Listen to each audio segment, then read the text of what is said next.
Quiero que primero le demos una bienvenida con un aplauso a Mauricio, que está con nosotros.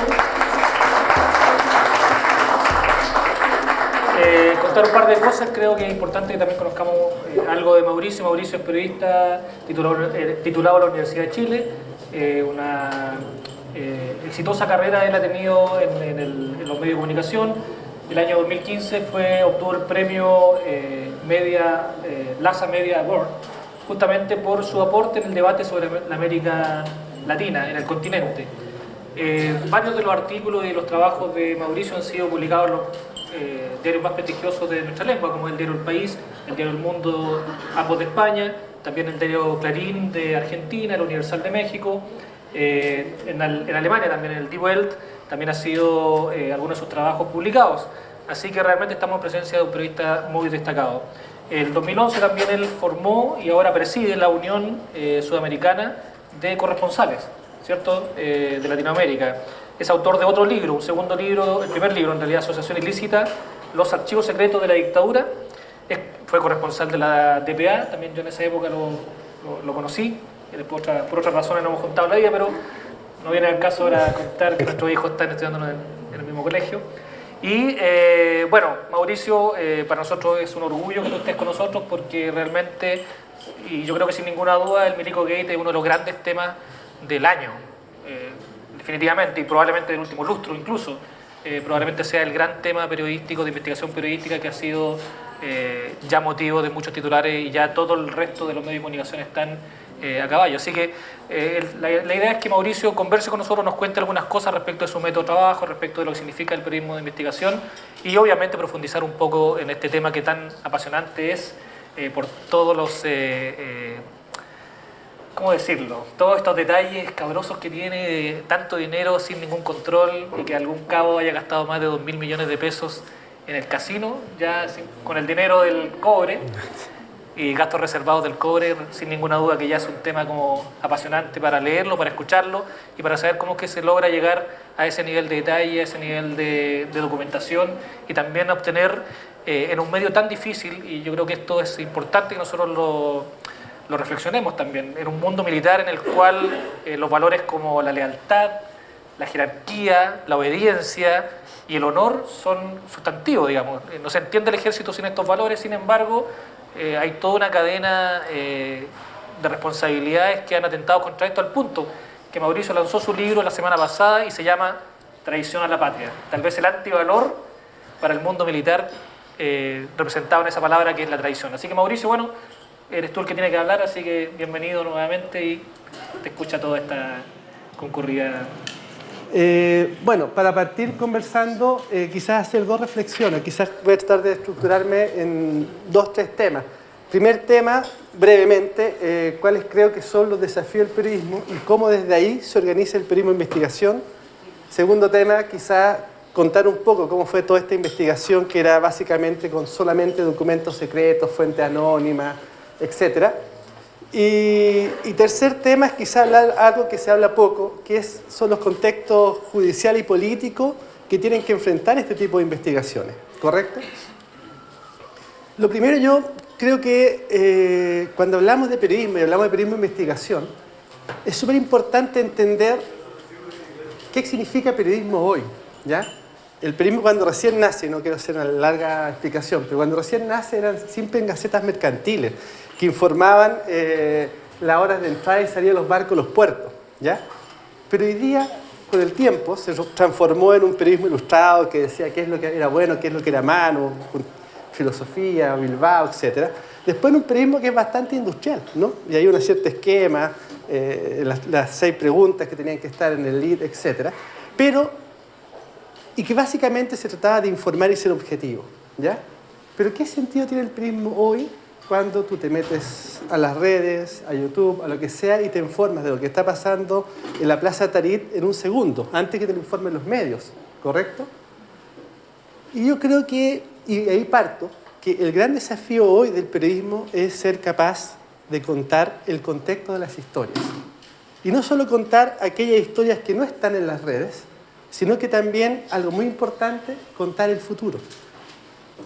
Creo que el desafío del periodismo hoy día no es solo contar lo que sucede, sino cuáles son las consecuencias de lo que eso significa. Y en parte eso también tratamos de hacerlo cuando escribimos las historias del Milico Gate, que fue como una especie de entrega por partes, ¿no? Entonces, ¿y por qué les digo eso? Porque el desafío de ustedes no solo es contar una historia, no solo es ser objetivos, sino que poner en contexto esa historia. Es el gran desafío que hoy tenemos como periodistas, porque si no, nada nos diferencia del flujo de información que hay en Internet. ¿Qué nos va a marcar la diferencia entre nuestro trabajo y el resto? Es la capacidad de poner ese trabajo en perspectiva, de poner la información en perspectiva, ¿ya? Eso es quizá lo primero y lo más importante. Y eso fue un punto sumamente clave, porque si nosotros solamente hubiéramos contado que había un robo, solo habríamos puesto eso, aquí hay un robo. Y robo hay mucho, ¿ya? ¿Se entiende la idea? Para que se entendiera que este era un robo importante, algo central era poner ese robo en perspectiva y entender lo que ahí estaba en juego. Eso es lo primero. Ustedes tienen que ser capaces, cuando narran una historia, de poder ponerla en perspectiva. Si eso no ocurre, no están contando una historia. Ustedes no pueden ir, no sé, un día a Rojava, ahí en Siria, a contar qué está pasando y solo contar que hay muertos. Tienen que poner lo que está sucediendo. Si van a la Araucanía también, si van a un partido de fútbol. Lo importante es eso. Hoy día no es informar. Hoy día lo importante es poner esa información en perspectiva, que es lo que no logran hacer las redes sociales. ¿Se entiende? Contar los escenarios, lo que viene. El Milico Gate. El Milico Gate partió con un simple rumor, con una simple indicación. Sabíamos que habían desaparecido entre 50 y 100 millones de pesos de los fondos reservados del cobre, ¿ya? Dentro de la vorágine de casos de corrupción que había o que ha habido en Chile en el último tiempo, 50 millones, si bien es dinero, era absolutamente nada, ¿no? Sonaba ridículo al lado de Soki, Mispenta, Corpesca, etcétera, etcétera, etcétera, ¿no? Sin embargo, ahí operó un sexto sentido o séptimo sentido periodístico de que si la ley del cobre nadie la controla, evidentemente esos 50 millones tenían que ser mucho más grandes, ¿ya? Y partimos investigando y publicamos una primera nota en que hablábamos justamente de la pérdida de estos 100 millones de pesos, ¿ya? Después que publicamos la nota, se produjo, por así decirlo, el primer contacto casual que logró abrir nuestra historia, ¿ya? Alguien nos mandó un correo anónimo, un correo que solamente decía que estábamos profundamente equivocados, ¿ya? Y que la historia era mucho peor. Yo respondí a ese correo, ¿ya? Sabiendo que era probable que no me contestaran nunca más, ¿ya? O que me contestaran inmediatamente. Efectivamente, le escribí a esta persona anónima, que ni un problema, que nos tomáramos un café. Y la respuesta tardó 2 meses, ¿ya? Después de 2 meses, esa misma persona ya nos contactó. Y cuando nos contactó, ya nos tomamos ese café y empezamos a trabajar lo que era el Milico Gate. Y aquí viene la primera parte que es importante, ¿no? Nosotros estábamos metiendo en un área muy sensible, un área en que todo era secreto, hasta antes que nos metiéramos, ¿ya? Era secreta las compras, era secreta la gente, era secreta las unidades, era secreto el presupuesto, era secreto los recursos. Nadie, absolutamente nadie, ni diputados, ni senadores, ni funcionarios de defensa, tenían acceso a la compra de armas del Estado chileno, ¿ya? No se sabía nada, o muy poco. Por lo tanto, un desafío central, ¿ya?, era cómo sabemos que quien nos está entregando la información nos está entregando información verdadera, ¿ya? Y aquí un primer apunto que tienen que tener súper claro, ¿ya?, es que por favor no cometan el error que si les pasan un documento con timbre, firma y logo, crean que ese documento es verdadero. Eso sería un acto de ingenuidad absoluta, ¿te fijas? O sea, nosotros tenemos cajas de documentos, no les miento, que estamos ahí a la espera de poder confirmarlo por 2, 3 vías que son verdaderos, pero no podemos, ¿ya?, en esta operación donde se falsificaron más de 2.000 facturas, nos pueden falsificar documentos también, para que nosotros nos caigamos y al caernos, por lo tanto, nos desacrediten, ¿ya? Entonces, partimos en este diálogo con esta persona y empezamos a revisar información, ¿ya? Y de esa forma fuimos construyendo la historia, pero siempre nos dimos cuenta que uno de los mayores problemas que teníamos para contar esa historia era el contexto. Cuando partimos había muchas cosas que no sabíamos. Por ejemplo, no sabíamos cuánto era efectivamente los excedentes de la ley del cobre. Hoy día sabemos que son 5.000 millones de dólares y que están aposados en Estados Unidos. No sabíamos qué unidad era la que estaba a cargo de procesar las facturas. Hoy día lo sabemos, era el Comando de Apoyo a la Fuerza. No sabíamos, ¿ya?, cuál era el mecanismo por el cual se defraudaba. Hoy día lo sabemos. En fin, no sabíamos si el Estado podía o no podía fiscalizar estas operaciones. Hoy día lo sabemos. Y no sabíamos esto porque era todo secreto y no había forma de acceder. Y si accedíamos a esta información tenía que ser por las vías más extrañas que se les puedan ocurrir, ¿ya? En la medida de lo posible, ya voy a tratar de explicarle esas vías. Digo en la medida de lo posible porque hay cosas que están bajo secreto profesional. Pero bueno, partimos con este contacto, ¿ya? Y nos empezó a llegar un flujo bastante grande de información, ¿ya? Y empezamos a comprobar información, a chequearla, y cuando teníamos por 2 o 3 días confirmado que esa información era verdadera, íbamos publicando. Les voy a poner un caso para que entiendan la importancia de chequear la información. La primera vez que nos llegó un documento sobre la historia del Cabo Cruz, este cabo que se gastó 2.400 millones de pesos, ¿ya?, en los tragamonedas del Casino Monticello, ¿ya? La verdad es que nos llega la información y era muy tarde, ya estábamos en el The Clinic, no sé, serían 8 o 9 de la noche. Entonces yo veo el documento, ¿ya?, que era un documento supuestamente, era un documento del casino. Entonces decía 2.400 millones de pesos gastados en los tragamonedas. Y yo automáticamente pensé, no, aquí hay un error. Esto es insensato, ¿no? Nadie puede ser tan gil para gastarse esta plata en los tragamonedas. Incluso pensé que a alguien le podía faltar tiempo para gastar esa plata, ¿no? Que había un problema de tipeo, que esto estaba mal, ¿no? ¿Por qué le digo eso? Porque, claro, uno no podía salir corriendo a publicar esa información porque supuestamente sería un golpe, entre comillas. Entonces llamé a Claudio, que era el editor de Clinic, y le dije, Claudio, ¿estoy leyendo bien o estoy mal? Entonces Claudio dice, no, si dice eso, 2.400 millones. Dije, ya, pero paremos esto, no lo podemos publicar, tenemos que chequearlo, porque esto parece una locura, ¿no? Bueno, y después conseguimos 2 documentos más, incluía la declaración judicial del Cabo Cruz, donde el cabo decía que sí, bueno, que no se acordaba cuánta plata había gastado en sus 6 años de fiesta, pero que sí, bueno, se acordaba que una sola noche se había gastado 60 millones.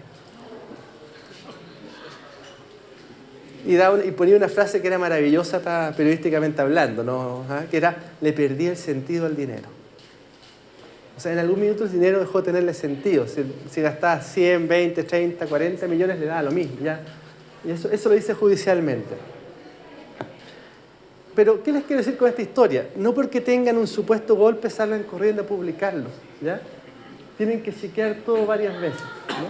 Entonces, publicamos, ¿ya? Y cuando publicamos la historia del Cabo Cruz, ¿ya?, que era una historia enchumana y con informaciones y eso, nos dimos cuenta que había pasado algo muy raro, y es que ningún otro medio publicaba la información. Nadie más hablaba del tema, era solo The Clinic.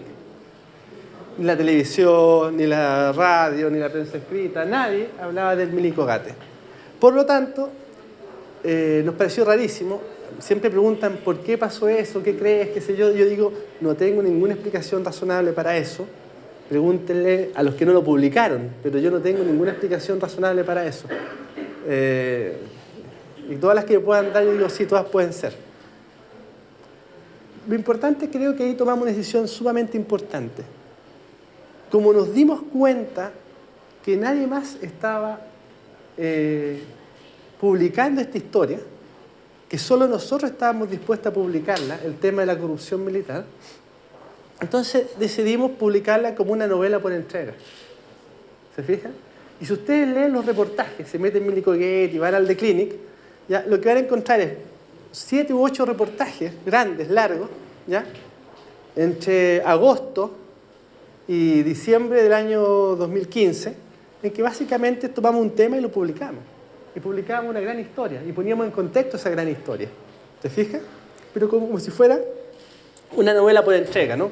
La historia del desfalco, la historia del Cabo Cruz, la historia de los generales involucrados, la historia de la sargento Simonovich, en fin, fuimos contando una gran historia hasta que esto se hizo tan grande, que se filtró a las radios, después de las radios se filtró al programa de TVN, que también trabajé con ellos, y después volvió nuevamente a televisión este año, ¿no?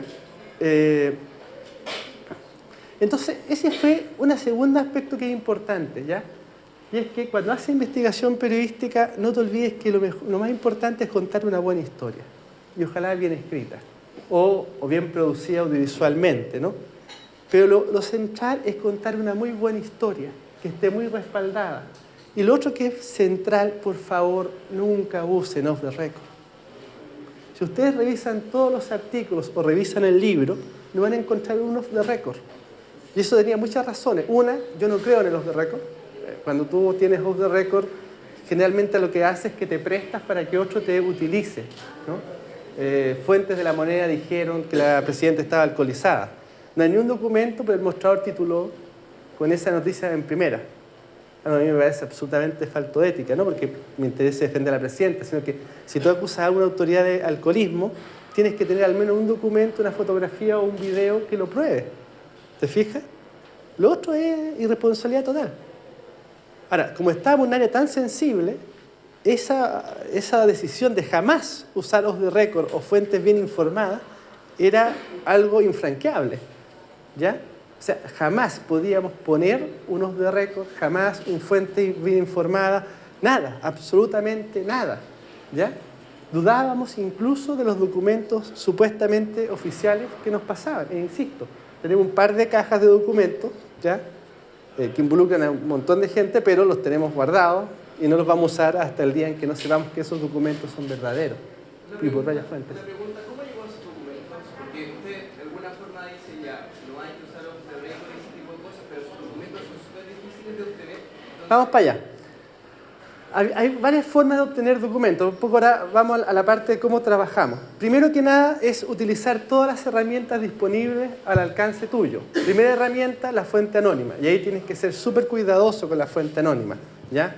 Desde crear un mail que es falso, que no tiene tu nombre, por favor, ya, de tener teléfonos que no están a tu nombre prepago, de no usar WhatsApp, por favor, y tampoco Telegram. Hay una cosa que se llama Signal, ¿ya? En fin, usar todas las medidas de seguridad posibles, ¿ya? Juntarte en lugares públicos, pero no en el mismo medio, no ir, por favor, a un lugar, vaya a tal esquina, camine 3 cuadras, métase en un callejón, no, eso no se hace cuando estás en estos casos, ¿no? Lo otro era tener acceso y lograr sacar copia de todo. Logramos sacar copia de todo el expediente, que eran 7.000 hojas, y revisar esas 7.000 hojas, ¿ya? Usar intensivamente la ley de transparencia. En este caso nos aportaba por el borde. Todos los documentos eran secretos, por lo tanto la ley de transparencia no nos servía. Pero en algunos aspectos nos sirvió. Por ejemplo, voy a poner un caso. Hay 2.200 facturas falsas, ¿ya? De esas 2.200 facturas hay 700 facturas, en este caso, materialmente falsas. ¿Qué significa eso? Que ni siquiera tenían el timbre de impuesto interno. O sea, eran materialmente falsas. Entonces la pregunta natural era, ¿esto se le pasó a una persona o a cuántos? Entonces, por transparencia, mandamos a preguntar que nos pensaran todo el procedimiento para pago de factura en el ejército. Entonces nos respondieron, ¿ya?, que no podían explicar nada de lo que pasaba dentro de este famoso Comando de Apoyo a la Fuerza, que era la unidad que tramitaba eso, pero nos tuvieron que responder por ley de transparencia cómo era el procedimiento de pago de factura en tesorería. Y ahí supimos que toda factura que ingresa al ejército, solo en tesorería, tenía que pasar 5 secciones, 12 u 11 procedimientos, por lo tanto la tenían que ver al menos 10 personas. Y uno sacaba la cuenta, 700 facturas por 10 procedimientos, son 7.000 operaciones. Nadie se iba a dar cuenta de que a una factura le faltaba el timbre de agua. Era imposible. Y de esa forma podíamos decir que lo más probable es que aquí había gente involucrada en todas las reparticiones, no solamente en el comando, sino que también acá. Otra complicación que fue muy grande, que es una complicación hasta el día de hoy, es que no solo era difícil tener acceso a fuente abierta, ningún militar iba a decir, mire, mi general está robando. No solo era difícil el acceso a los documentos, y no solamente teníamos que desconfiar de los documentos que nos llegaban. De repente llegábamos al diario y había una caja con documentos así, que alguien la había dejado. No podíamos creer que eso era verdad. O sea, no existe Navidad en este negocio, ¿no? Entonces teníamos que desconfiar de eso. Pero otra dificultad muy grande es que nadie quería hablar. Creo que le pedimos más de 20 veces entrevista a Gómez, el ministro de Defensa, a Burgos, el del Interior, y al comandante en jefe Oviedo. Nunca quisieron dar una entrevista. ¿Ya? ¿Pero por qué le pedimos 20 veces una entrevista?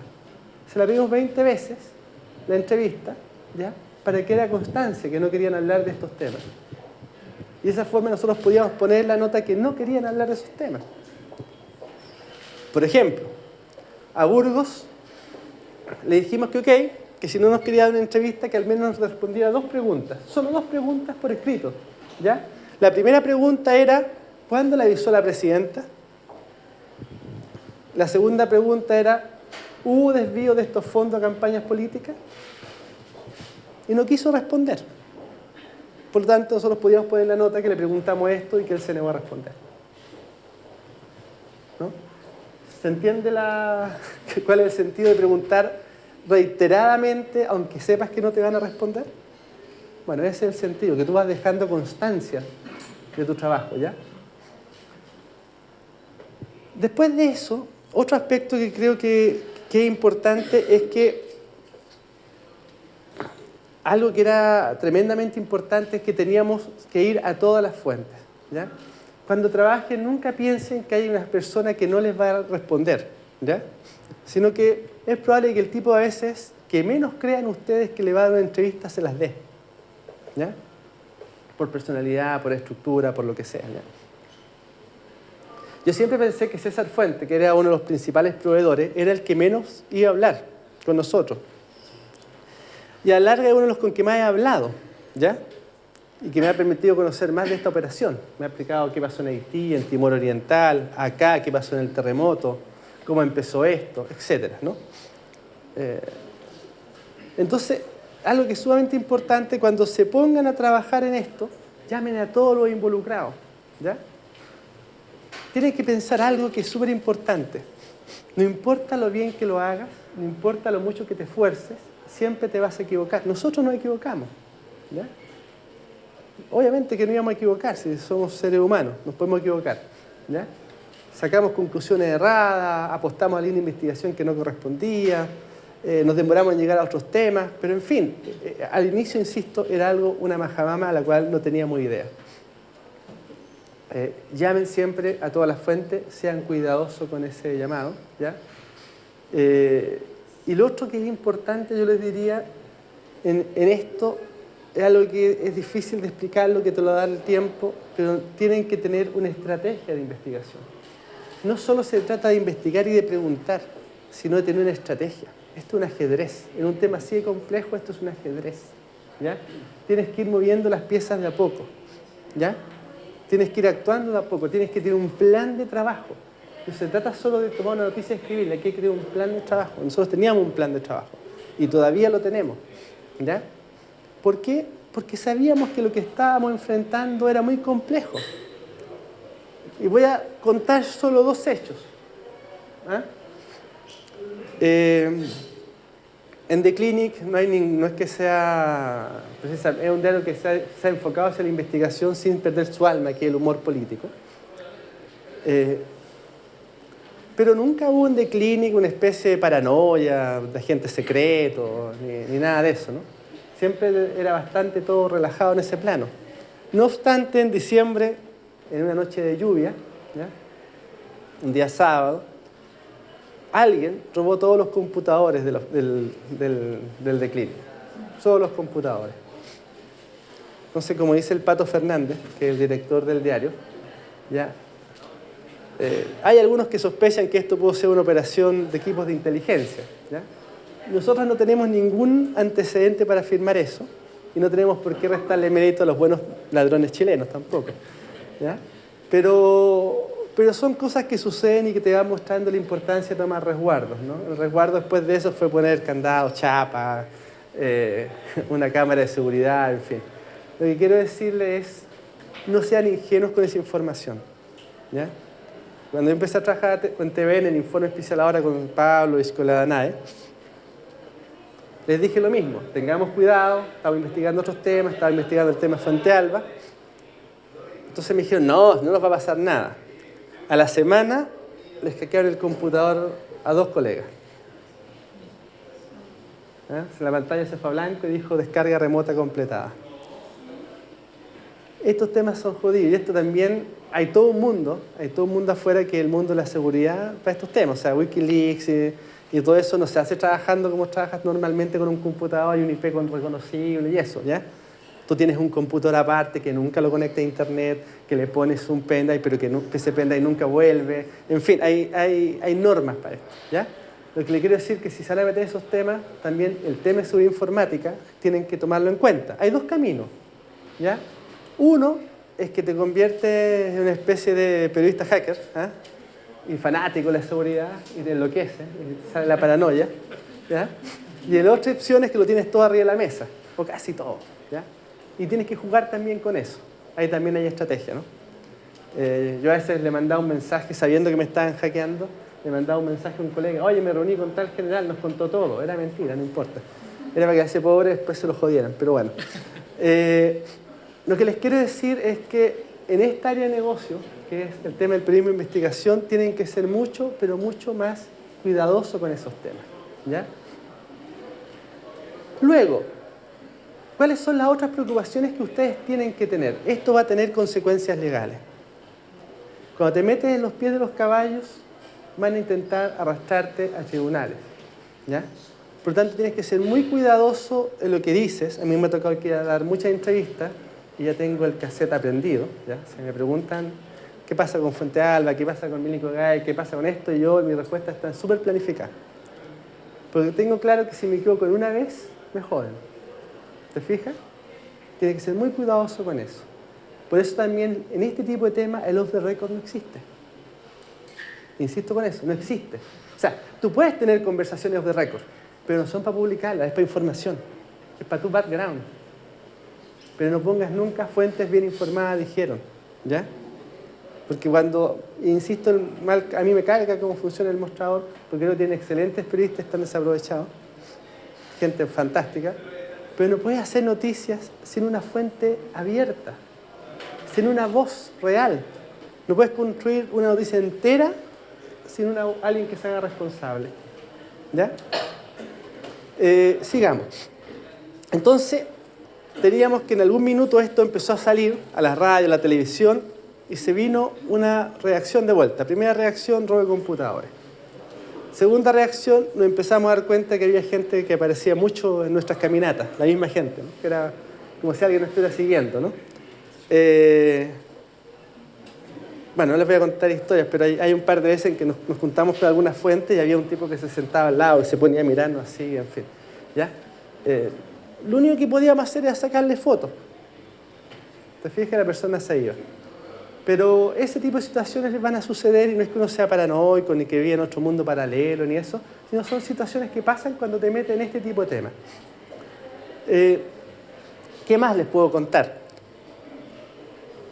Una de las cosas que nunca pensamos es que iba a pasar todo lo que sucedió social y políticamente con este tema. Cuando partimos, nadie nos tomaba en consideración, nadie replicaba.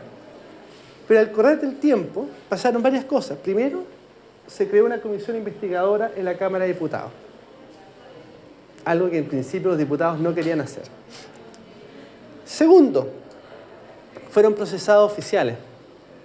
Tercero, se nombró un ministro en visita civil en la justicia militar.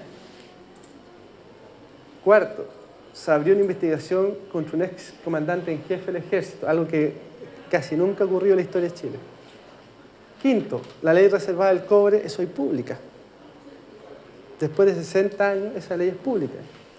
Imagínense una ley secreta, que ustedes quieren verla y no la pueden leer, ¿ya? De hecho, y esto es parte de las anécdotas que me contaban, ayer hubo una discusión, o anteayer, hubo una discusión en la Cámara de Diputados, en la Comisión de Defensa, porque estaban discutiendo si hacían pública toda la ley, ¿ya? O si solamente publicaban algunos aspectos de la ley, ¿ya? Pese a que ya el Comité de la Transparencia dijo que tenía que ser pública, las leyes tienen que ser públicas. Al final empataron 6-6, no lograron ponerse de acuerdo. Pero uno de los argumentos, ¿ya?, era que ¿qué sacaban con mantener la ley secreta si ya la habían publicado en los medios? ¿Te fijas? Entonces eso también es otro cambio, ¿ya? ¿Qué más logramos? Logramos que se supiera que el gasto en armas fueron 14.000, casi 15.000 millones de dólares del año 2000 hasta acá. Para que lo entiendan, ¿qué significa eso en términos de recursos? Eso es 5 veces la reforma educacional. O sea, 3 veces, perdón, la reforma educacional. O sea, es 3 veces dar gratuidad a la educación superior de todo Chile. Eso es lo que se gastó en armas. Supongamos que, ok, porque siempre sale el que dice, no, pero es que tenemos al lado Bolivia, Perú, Argentina, nos quieren matar. Supongamos que es cierto. ¿Ya? Pero aunque te gastaras todo lo que te puedes gastar en armas, y que tiene un cierto techo, porque Estados Unidos no te va a aguantar que te gastes más de lo que te permite, sin desequilibrar la zona, aún así, hoy quedan 5.000 millones aposados en el extranjero que están sin gastar y que no tienen un destino. ¿Ya? Y eso es toda la reforma educacional. También. O podría hacer 30 hospitales, 1.000 colegios de excelencia tipo nacional, en fin. Creo que otra cosa que hicimos importante es poder poner ese tema en debate. O sea, poner en debate la cantidad de miles de millones de pesos, ¿ya? O de dólares en realidad, que se han gastado en esto sin ningún tipo de control. ¿Ya? Otro cambio importante es que nunca las compras de armas habían sido fiscalizadas, ¿ya? Por la Contraloría General de la República, que es el órgano encargado de eso. Hoy día la Contraloría estableció como prioridad nacional chequear todo lo que pasa en temas de compra de armas. Ahora, aclaro que cuando uno habla de compra de armas, ¿ya? La ley es tan amplia, es tan abusiva, por así decirlo, que incluso los neumáticos son considerados un arma. O sea, los neumáticos de los camiones Unimox pasan por la ley reservada del cobre. Las bujías de esos camiones se suponen que son una operación secreta. ¿Se dan cuenta, no? O sea, es un sinsentido, es un atavismo del siglo XX. ¿Ya? Ese también es un cambio que logramos hacer. Y yo siempre, voy a tratar de terminar con esto, pero todas estas operaciones de compra en Estados Unidos, no hay otro país con mayores intereses de defensa en el mundo, con mayores equipos secretos y todo, son públicas. Las resuelve el Congreso. Aquí nada. Aquí el único que sabía todo lo que pasaba con las compras de armas en el ejército, que tenía todo centralizado porque lo digitaba en una tabla Excel, era el famoso Cabo Cruz. Por eso que el Cabo era tan importante, ¿ya? Porque el Cabo Cruz digitaba todo en una tabla Excel, ¿ya? Entonces, compra que se hacía de camiones, de neumáticos, de bujías, era el Cabo Cruz, ¿ya? Y el que metía también ahí los chanchullos en esa tablita era el Cabo Cruz, ¿ya? Entonces, el Cabo Cruz trabajaba con varios equipos que se dedicaban a defraudar la ley reservada del cobre, ¿ya? Por eso es que tenía tantos privilegios, ¿no? Si uno revisa la hoja de vida del Cabo Cruz, ya, el Cabo Cruz se iba a trabajar, después, ya, porque, claro, como era el que sabía todos los secretos de los superiores, nadie lo podía retar. En fin, lo que les quiero decir al final es que nosotros, y con esto termino, nos importó contar una buena historia, ¿ya? Nunca pensamos en todas las consecuencias que esa historia iba a tener. Lo importante era contar una gran historia, ¿ya? Que esa gran historia fuera lo más amplia, lo más chequeada, lo más contextualizada posible. Que no hubiera ningún error en esa historia. ¿Pudimos cometerlo? Sí, pudimos cometerlo. Que esa historia fuera lo más humana posible, no solo contar una secuencia de hechos, ¿ya? Si ustedes se meten, lean por ejemplo la historia del Cabo Cruz, que es el segundo artículo, ¿ya? Es de lo más entretenido que hay. O la del sargento Simonovich, ¿te fijas? Entonces, métanse ahí porque se trata de eso, de contar una gran historia. Creo que contando una gran historia termina finalmente teniendo un impacto, ¿ya? Lo otro, como reflexión, una gran historia no es solo una historia que nunca antes nadie contó. Esta era una gran historia y era además un tema que nunca nadie antes contó. Pero tú puedes contar un tema que muchos otros hayan hecho antes, pero que tú lo hagas de una forma distinta. Piensen, por ejemplo, en la historia de esta chica que muere en el Sename, 11 años, sobremedicamentada. ¿Ya? Nadie lo hizo, yo no tengo tiempo, pero hacer una historia sobre esos niños que llevan años institucionalizados en el Sename es una gran historia, pero que tiene que ser bien contada, ¿te fijas? La historia de un chico o de los chicos que sueñan con ser el futuro Alexis es una gran historia, pero tiene que ser bien contada. Y para ser bien contada lo que requiere es ser contextualizada, puesta en perspectiva, ¿ya? no solo un relato de hechos, no solo un relato de cosas o situaciones. ¿Ya? Lo que nosotros hicimos fue no contar un robo, sino contar la historia de la reserva del cobre y la corrupción en el ejército. ¿Ya? Y ese robo nos servía para contar eso. O sea, contar la corrupción en el ejército era un tema no contado, era una gran historia, ¿ya? Pero para que eso fuera una historia de verdad, de peso, impactara, teníamos que hacerla casi una novela. ¿Ya? Y la historia de esos chicos en el Sename, la historia de la educación o la historia del fútbol, la que sea, ¿ya? Todas esas historias, para que tengan sentido lo que requieran, es justamente que las trate como eso, como una historia en todas sus dimensiones, la dimensión humana, la dimensión política, la dimensión social, la dimensión ambiental, la dimensión país, ¿te fijas? Estaba viendo ahí que Taketse, que es un autor sudafricano, tiene un libro que se llama Los Otros, creo. Lo único que cuenta es el tema del racismo. Es un tema 1000 veces contado, pero ese libro es maravilloso porque él lo cuenta de una forma distinta, de una forma más profunda, etc. ¿Ya? Lo cuenta desde el miedo. Yo lo invito a eso, básicamente, a que si están dedicados al periodismo se dediquen a contar grandes historias, que lo hagan con todo el afecto y cariño que se merecen esos protagonistas, ¿ya? Que tomen los resguardos que tienen que tomar, que no sean ingenuos, ¿ya? Y básicamente que lo disfruten mucho. Yo disfruto una enormidad este trabajo, ¿ya? No siempre es bien remunerado, pero lo disfruto muy bien, ¿ya? Las neuras, las tensiones, los relajos, la ironía, ¿ya? A mí me encanta, algunas veces he trabajado en otras cosas, la comunicación tiene otras áreas, pero creo que al final del día ya me convencí que solo me gusta esto, que es el periodismo de investigación. Y yo los invito a los que tengan esa pasión a que la sigan con responsabilidad, que significa prepararse en distintas áreas, que la sigan con pasión, con alegría. Y nada, que se sorprendan a ustedes y sorprendan al resto contando historias. Muchas gracias.